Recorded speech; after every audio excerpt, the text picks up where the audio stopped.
Bonjour à tous, bienvenue sur la chaîne Mécanique Sportive, c'est Nicolas et aujourd'hui je vais vous présenter cette Renault Zoé, donc le dernier modèle. On va comme d'habitude faire un tour complet, je vais vous la présenter en détail, on va se faire un petit tour sur route et on va voir ce que ça donne et est-ce que c'est vraiment une des meilleures électriques puisque c'est vraiment la voiture que je vois le plus sur les routes. Allez, c'est parti. Comme je le disais, c'est vraiment la voiture électrique qu'on voit le plus en France sur les routes, cette Renault Zoé qui est sortie, il me semble, en 2012. On a eu cette version restylée en 2020, donc là on est début 2021 et on a aujourd'hui une version exception. La Renault Zoé, ça commence à partir de 32 500 € pour une version Life et dans cette version exception, donc celle qui est toute option, on aura une version à 38 800 € en achetant les batteries. Ensuite, chaque mois, vous payez un loyer comme une sorte de LOA pour une voiture complète, mais là, ce sera juste pour les batteries si vous souhaitez. Elle existe en deux versions, donc on a à chaque fois une seule batterie, maintenant qui est de 52 kWh, et on aura une version 110 et une version 135. 110 et 135, ce sera pour l'équivalence en chevaux. Aujourd'hui, on a cette version 135 sur la version exception, et on va voir que ça marche plutôt bien, puisque l'avantage de l'électrique, c'est que c'est coupleux tout de suite. Ce qu'on peut noter par rapport à l'ancienne, eh bien, c'est tout de suite ce nouvel avant avec ses phares full LED ici et cette nouvelle signature lumineuse, donc une grande barre ici et un petit V qui rappelle un petit peu ce qui se fait chez Renault de nos jours. On a donc du full LED pour les phares juste ici et également des anti-brouillards en LED. Et ça, c'est très bien, c'est sympa, c'est mieux intégré que ce qui se faisait à l'époque. On peut retrouver ici pareil le gros logo Renault, donc sous lequel se trouve la petite trappe pour recharger. Donc pour l'ouvrir à l'intérieur, je déverrouille et ensuite j'ai accès à la trappe de rechargement où on a deux prises, une prise normale qui s'ouvre comme ça et une prise combo que l'on tire vers le bas avec le petit signe Z2 au milieu pour vous rappeler que vous avez une électrique. Une fois que vous refermez, c'est bien verrouillé. Ce grand V ici qui l'entoure avec le rappel Zoé à cet endroit-là. Et on a cette petite calandre avec des petits inserts chromés ici qui sera seulement sur les versions haut de gamme. On a un capot qui a été redessiné, qui donne un air un peu plus sympa. Maintenant, beaucoup de voitures se font des lignes sur le capot. Ça donne un côté un peu plus joli. Surtout, c'est de l'esthétique. Et pareil, donc on le voit bien, la finition ici avec des phares vraiment, on voit que c'est un beau bloc 3D qui est très sympa et qui est très joli, qui donne un côté agressif. Et alors ça donne une ligne ici sur le côté qui bombe les ailes un petit peu de l'avant. Ça lui donne quelque chose d'un peu plus type rallye, je trouve. C'est assez marrant.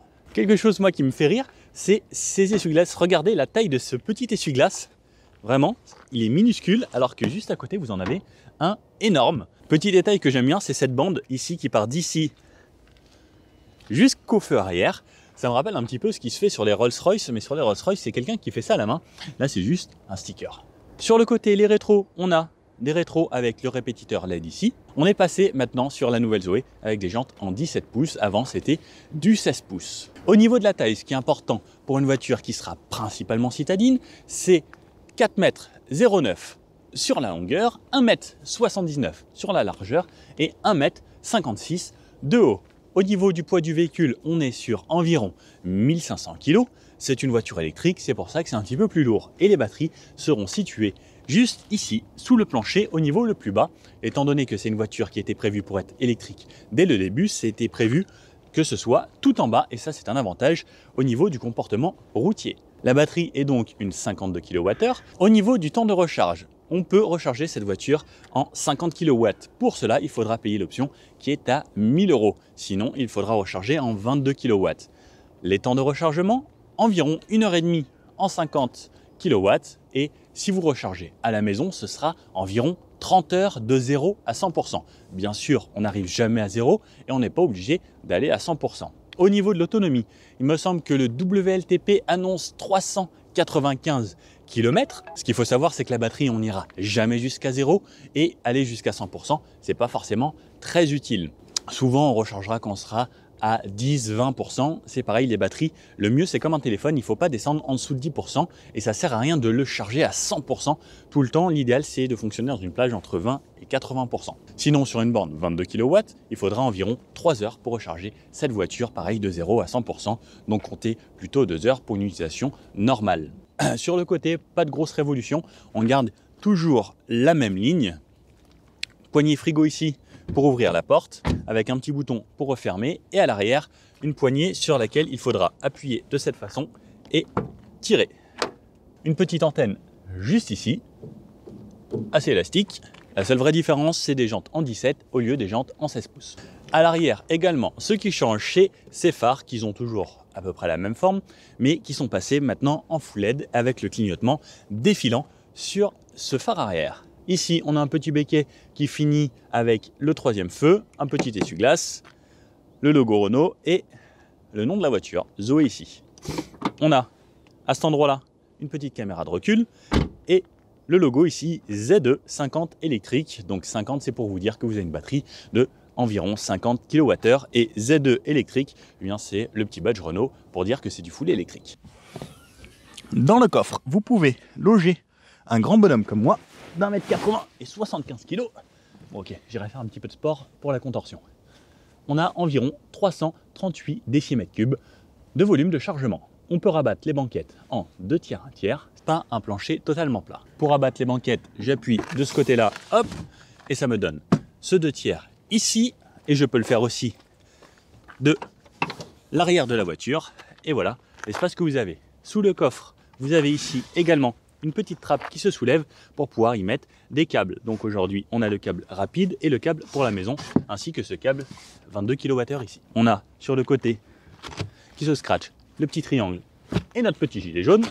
Alors, on y rentre vraiment très facilement et le plancher n'est pas très haut et c'est surtout super plat par rapport à l'encadrement de porte. Une fois qu'on arrive dans la voiture, donc là on a une finition haut de gamme, on tombe sur un beau volant qui a une texture assez marrante. C'est pas du cuir, c'est quelque chose qui est très doux sous la main et en plus avec une sorte de version moussée, c'est un petit peu matelassé, c'est assez fun à tenir, à voir ce que ça va donner dans le temps par contre. Donc on a notre logo ici Renault au milieu, cerclé de bleu comme on a sur les jantes pour rappeler que c'est un véhicule électrique. Derrière, on a notre écran d'instrumentation qui nous donnera toutes les informations avec une petite Zoé au milieu des lignes. À droite, on a une petite feuille et à gauche, tout ce qui est consommation et navigation. On a cet écran ici également qui est personnalisable avec une touche Home sur lequel vous avez 3 pages. Vous pouvez rajouter des widgets. On peut avoir la navigation, le téléphone, la radio, les alertes, etc. Une petite touche qui est bien, qui va vous permettre de trouver les stations de recharge à proximité, les parkings et programmer la charge par exemple lorsque vous mettez votre véhicule à charger. On a des petites infos météo et autres, c'est plutôt sympa. Juste en dessous, on a les touches ici, donc avec les sièges chauffants, donc de chaque côté, sur 2 positions. Le warning, voici le bruit du clignotant. Et un truc fun sur cette voiture, c'est quand vous allez dans les réglages et vous voulez configurer le véhicule, vous n'avez qu'un seul réglage possible, c'est le volume des clignotants sur 3 niveaux, faible, moyen ou élevé. Moi je laisse toujours en faible parce que le bruit des clignotants c'est pas forcément agréable. Ensuite on a un petit bouton ici pour le mode éco, donc ça qui va vraiment donner beaucoup moins de puissance à la voiture. On a de quoi verrouiller les portes, le petit bouton pour le parking automatique, ça c'est vraiment top, stationnement automatique, et à droite le siège de droite pour le faire chauffer sur 2 positions également. Juste en dessous, les commandes de clim qu'on commence à bien connaître puisque c'est les mêmes que sur la Clio, que sur le Captur, que sur les nouvelles Dacia. En dessous, on a de quoi connecter les téléphones, donc soit en Apple CarPlay, Android Auto. On a 2 prises USB. À droite, on a la petite prise 12 volts qu'on connaît bien. Et à gauche, une petite prise auxiliaire pour brancher un lecteur MP3 ou ce que vous voulez, un petit radio cassette en jack. Juste en dessous, une zone vide-poche qui est assez grande sur laquelle vous pouvez mettre un téléphone par exemple, mais avec les grands smartphones, alors il ne tient pas comme ça, il ne tient pas comme ça. Bon, vous me direz que juste en dessous ici, on a une zone pour recharger son téléphone en induction. Alors ça c'est une bonne chose. Par contre, lorsque vous mettez le câble pour avoir l'Android Auto ou l'Apple CarPlay, eh bien le câble va buter un petit peu ici sur cette zone, et ben ça va laisser un petit peu de biais. Ah, c'est dommage. Juste en dessous, on a ici le frein de parking, donc l'ex-frein à main, et le auto-hold. Le auto-hold, ça permet de freiner la voiture lorsque vous êtes à un feu sans que vous ayez la pédale d'enfoncer tout le temps. Donc vous ralentissez, vous freinez, à partir du moment où la voiture est arrêtée, vous relâchez le frein, la voiture ne redémarrera pas. C'est un petit peu comme une aide de démarrage en côte, mais sauf que ça marche tout le temps. Juste ici, le plus important, le levier. Alors quelque chose qui me perturbe énormément, c'est que sur cette voiture, on n'a pas le mode P. Ça me fait un truc bizarre. Donc il faut se mettre au point mort et tirer le frein à main. On a donc le mode R lorsque je pousse comme ça, le mode D lorsque je tire comme ça, ou le mode B lorsque je retire encore une fois vers moi. Le mode D, c'est le mode drive, le mode B, c'est le mode break. On verra ça en conduisant. Une très bonne chose aussi, c'est que lorsqu'on démarre la voiture, si on était en mode B, eh bien la voiture, lorsqu'on tirera une seule fois, redémarrera en mode B et pas en D, sur lequel il faudra forcer le mode B. Juste derrière le volant, ici, les commandes pour le son, donc le volume et les sources, les modes. Sur le volant, sur la droite, on a les commandes pour les informations au tableau de bord, donc les consommations, etc. et naviguer dans les menus avec l'orientation, le guidage, les infos et les infos sur la voiture. On a la pression des pneus, la consommation en instantané, la conso moyenne et le trip comme d'habitude. Sur la gauche, on a régulateur, limiteur de vitesse, donc on l'active, on le désactive. Ce que j'aurais bien aimé, pareil, on ne l'a pas. Un peu dommage, en fait, c'est plein de bonnes choses, mais il manque toujours un petit quelque chose. Un régulateur adaptatif, ça aurait été vraiment super cool. Malheureusement, il n'y est pas sur cette voiture. Derrière, on a essuie-glace automatique ici et phare automatique de l'autre côté, mais vous pouvez quand même régler vos phares et vos essuie-glaces comme vous le souhaitez avec les anti-brouillards. À gauche, on a les boutons pour les rétroviseurs, donc rétroviseur électrique. On a de quoi rabattre. Ici directement, plutôt que d'aller dans des menus, soit rabattage automatique, soit rabattage manuel. Et les vitres juste en dessous que l'on a. Alors malheureusement, pas impulsion pour l'arrière, seulement impulsion pour l'avant. Et donc sur ces portes, plastique dur, vraiment une vraie porte en plastique tout le long. Ça fait un peu bas de gamme, c'est un petit peu dommage. Sur la couloir ici, ce petit bout de cuir avec des surpiqûres blanches et bleues, donc ça c'est plutôt joli. Comme on aura tout le long du tableau de bord ici, pareil avec des resurpiqûres blanches et bleues. Et ici cette petite finition en bois et le cuir qui reprendra ceux des sièges ici. Et sur les accoudoirs, cuir là juste autour qui fera avec les petites surpiqûres et cette petite finition bleue ici qui donne un style plutôt joli. Les sièges. On est sur des sièges qui sont plutôt assez gros, qui sont vraiment à plat. Alors malheureusement, pas de réglage. C'est la simplicité, même si c'est plutôt confortable. L'appui de tête n'est pas réglable en hauteur non plus. Et on n'a pas énormément de maintien latéral. Ça, c'est plutôt dommage. On a une position de conduite assez haute, avec les jambes qui sont plutôt vers le bas. Donc sur les pédales, on appuie plutôt comme ça, donc de haut vers le bas plutôt que vers le fond.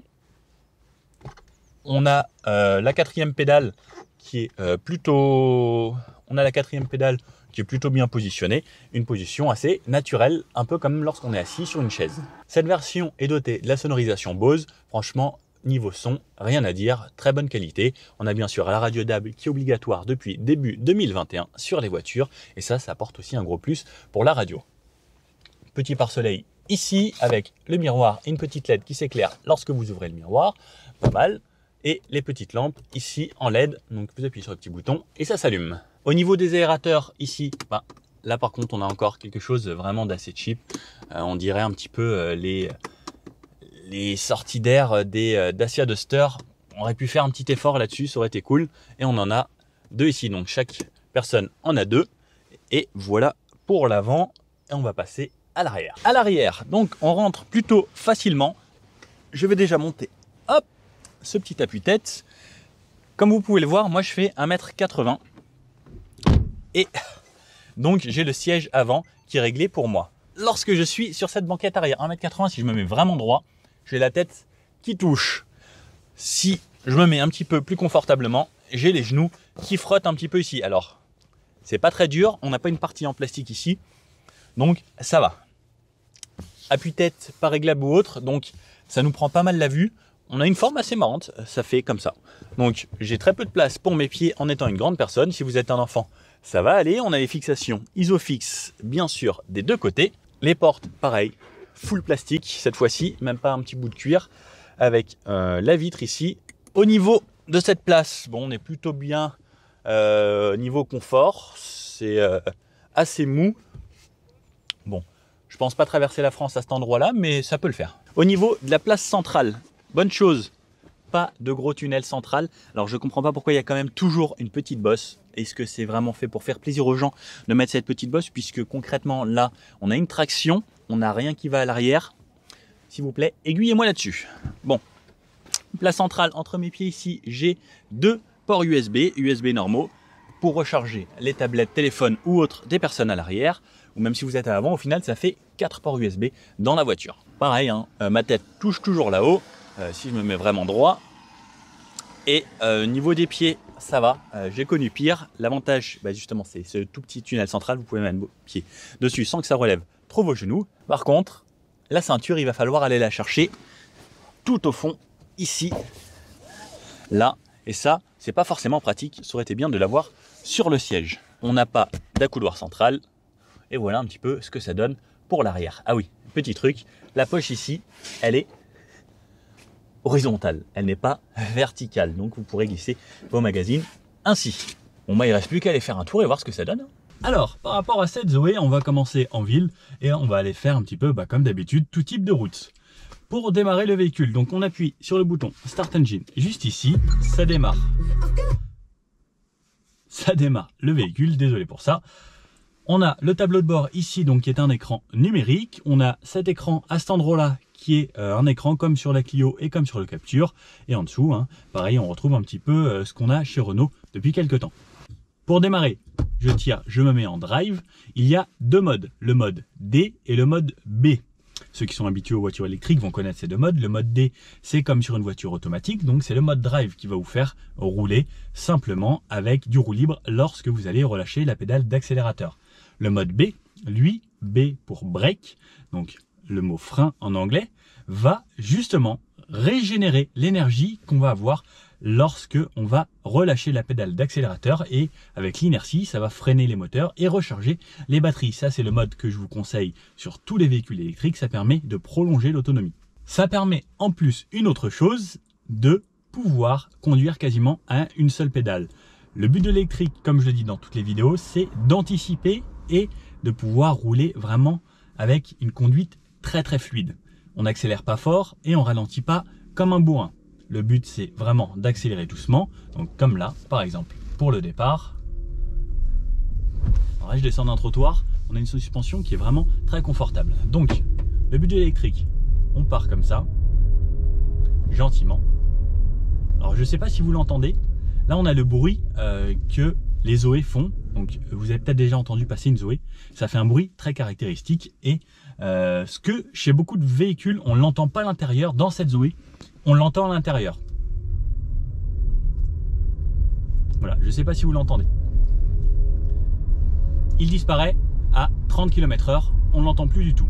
Donc c'est une loi, les véhicules doivent faire une sorte d'émission sonore jusqu'à 30 km/h pour justement les endroits où c'est des rues piétonnes, pour que les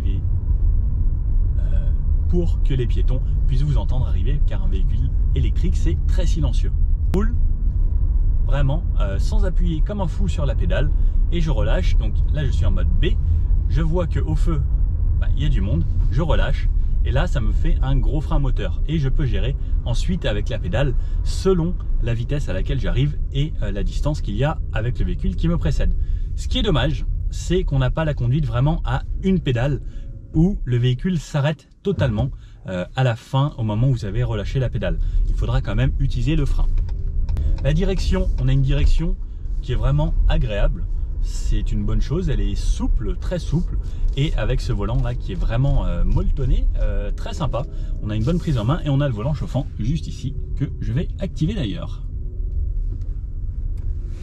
Une fois à l'arrêt, on a le brake hold ici, et ça c'est vraiment pratique. Et quand on est à l'arrêt, comme vous avez pu l'entendre, il n'y a vraiment aucun bruit, zéro.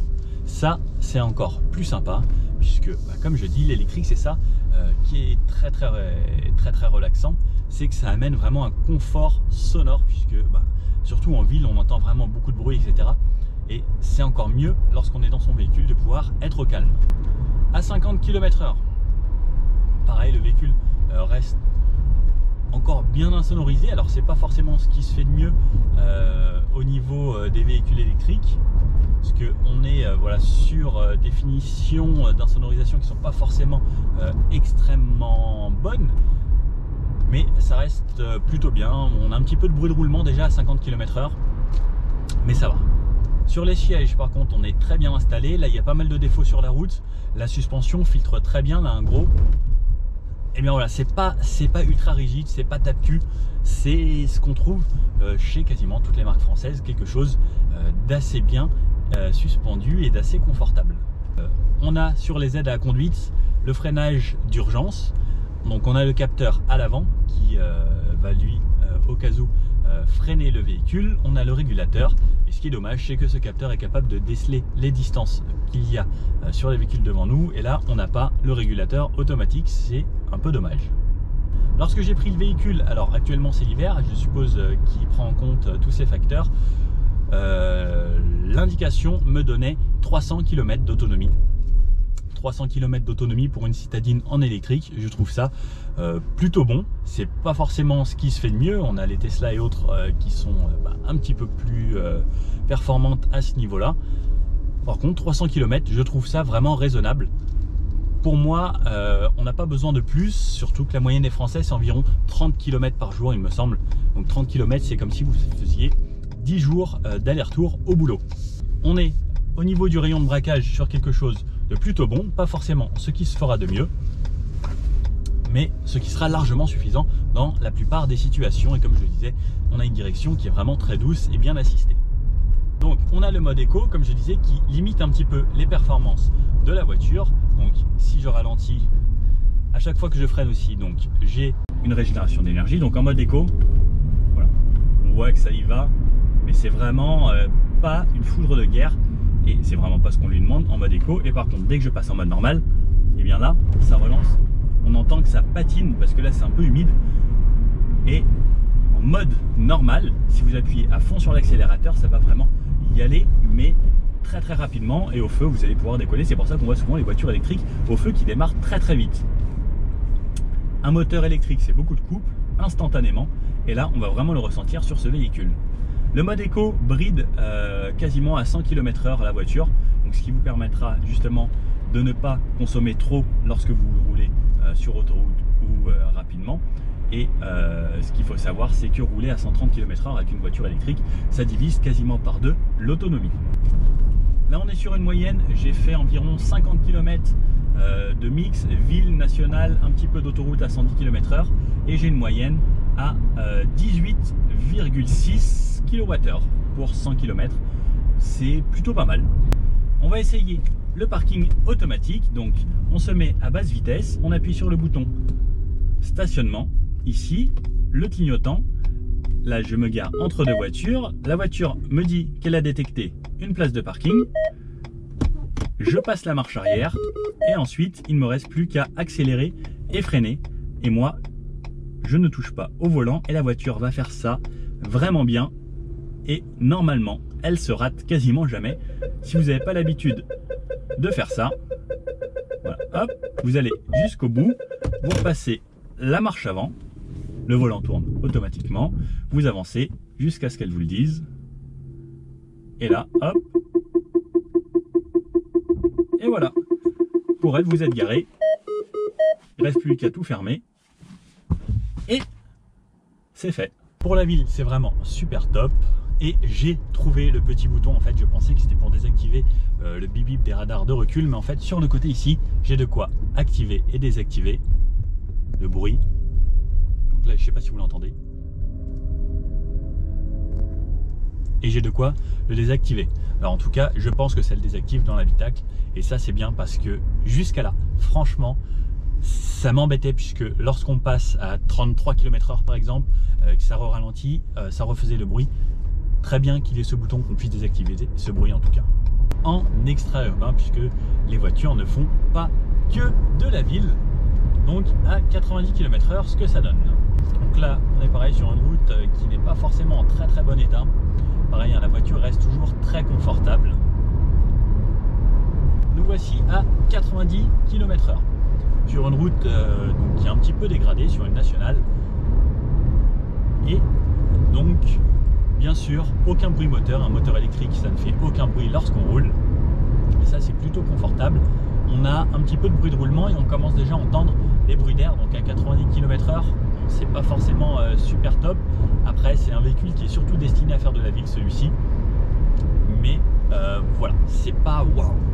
On va s'essayer en 0 à 100, donc avec cette voiture électrique, Donc j'enlève le mode éco pour gagner un petit peu plus de réactivité sur la voiture. Allez, c'est parti. Donc ça patine vraiment facilement, 40, 50, 60, 70, 80, 90, 100. Ça va, ça se débrouille quand même vraiment bien, je trouve, pour une petite voiture électrique. Ah oui, un petit truc super top, c'est que la voiture prévient des zones de danger, concrètement des zones de radar, et ça j'aime beaucoup. J'avais retrouvé ça aussi sur la Peugeot 3008. Ça c'est un gros plus, puisque de nos jours, en fait, il y a vraiment des radars partout. C'est super... Et donc le fait d'être prévenu de pas mal de zones de danger, donc là par exemple un radar de feu, les radars de vitesse, eh bien il y a le petit bip bip, et ça c'est un gros plus. Merci Renault. Autre chose, donc l'accélération, même en ville, hein, on peut le voir, c'est quand même assez ça vous met quand même un petit coup en arrière, hein. Et le gros avantage, c'est que c'est vraiment instantané et on peut s'en amuser assez longtemps. Et je trouve ça excellent, puisque vraiment ça m'emmène et ça pousse. Donc par exemple à 50, hop, 60, je fais 50-60 quasi instantanément, et ça c'est vraiment utile, parce que lorsque vous avez besoin de doubler, eh bien un petit coup de clignotant, un petit coup sur l'accélérateur et hop, c'est parti. Alors pour les aides à la conduite, donc comme je disais, on a le régulateur limiteur, on a l'alerte sortie de voie ou le maintien dans les voies. On va voir le maintien dans les voies, ce que ça donne. Donc il s'approche vraiment très proche là de la ligne de droite, et là il m'a remis au milieu, et là il continue, il se rapproche de la ligne de droite et il me dit reprendre le volant. C'est pas forcément ce qui se fait de mieux niveau assistance à la conduite, en tout cas pour le maintien entre les voies. Je pense que là-dessus il y a un petit travail à faire. Après, pareil, comme on le dit, hein, cette voiture, c'est pas une voiture qui va faire forcément beaucoup de routes et de longs trajets sur autoroute, mais ça aurait été un plus d'avoir un maintien entre les voies un peu mieux, un peu plus poussé, un peu plus développé que ça. On va se mettre à 110 km/h, donc là je suis à 110, pareil, toujours aucun bruit de moteur ou autre. On a un poil plus de bruit de roulement, très léger, hein, toujours, et un petit peu plus de bruit du vent, mais ça va, franchement c'est pas excessif. Je m'attendais un petit peu plus au vu de ce qu'il y avait à 90 km/h, mais à 110 km/h ça va, il n'y a pas de grosse différence avec les 90 km/h. On a aussi au tableau de bord une petite feuille verte qui vous dit eh bien, si vous conduisez de façon économique ou pas du tout.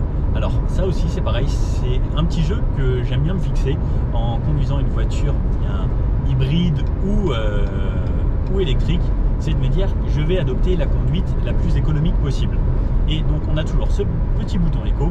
Alors par contre, dès qu'on appuie sur le bouton éco, on sent vraiment tout de suite que la voiture ralentit.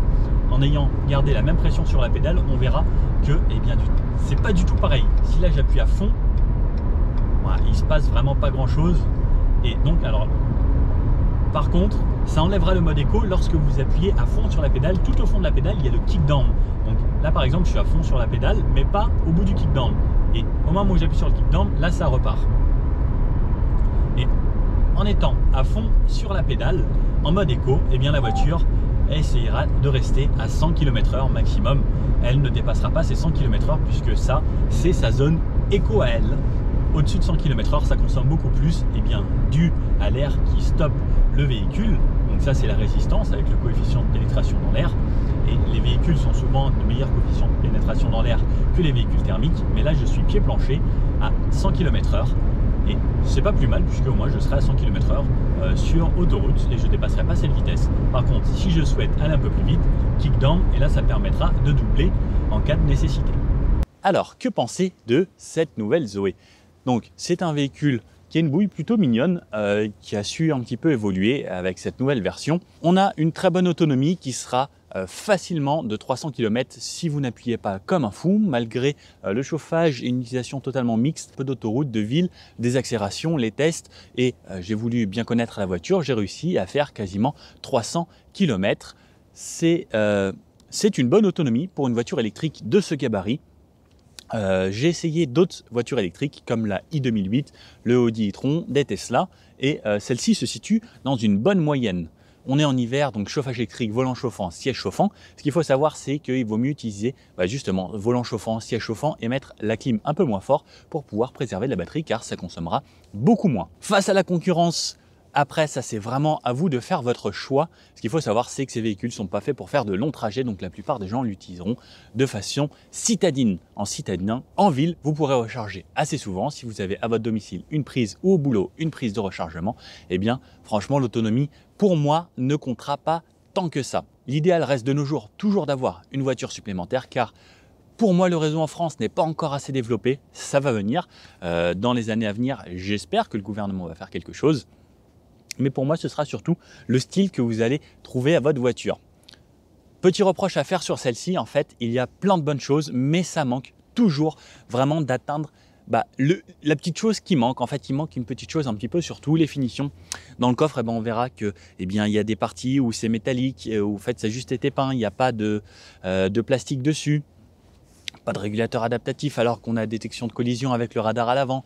Les sièges qui sont plutôt bien mais qui ne maintiennent pas tant que ça, des petites finitions à gauche à droite qui auraient pu vraiment être un cran au-dessus puisqu'on est quand même sur une voiture à 38 000 €. 38 000 €, j'ai essayé la Honda E sur la chaîne aussi, qui est au même prix. Par contre, à 38 000 €, on avait 6 écrans, quelque chose de ultra technologique, ultra moderne. Ça changeait vraiment comparé à ça, qui est quelque chose là vraiment simple. En fait, on a juste une voiture simple qui ne nous apporte pas grand-chose à part être électrique. La Honda E, par contre, sur l'autonomie, eh bien, c'était beaucoup moins. On était entre 100 et 200 km selon l'utilisation. Alors effectivement, là, c'est bien moins. Par contre, on a une voiture beaucoup plus fun. Il y a la E208 qui est une vraie concurrente de cette Zoé. Elle aura par exemple des sièges qui m'entendront un peu mieux, un infodivertissement avec la cockpit 3D. Alors on a des petites choses en plus. Alors certes, c'est une des voitures les plus vendues, mais attention à la concurrence Renault, puisque les autres savent faire quand même de vraiment très bonnes choses, malgré le fait que vous ayez toujours une petite avance au niveau des batteries, que vous ayez une meilleure autonomie. C'est tout pour moi, j'espère que vous aimez cette vidéo. N'hésitez pas à mettre un petit pouce bleu si ça vous a plu et à vous abonner à la chaîne pour d'autres essais. Sur cette chaîne, on essaye des véhicules de la voiture électrique à la voiture très sportive, comme de la Dacia à la McLaren. Je vous dis à bientôt, c'était Nicolas. Ciao.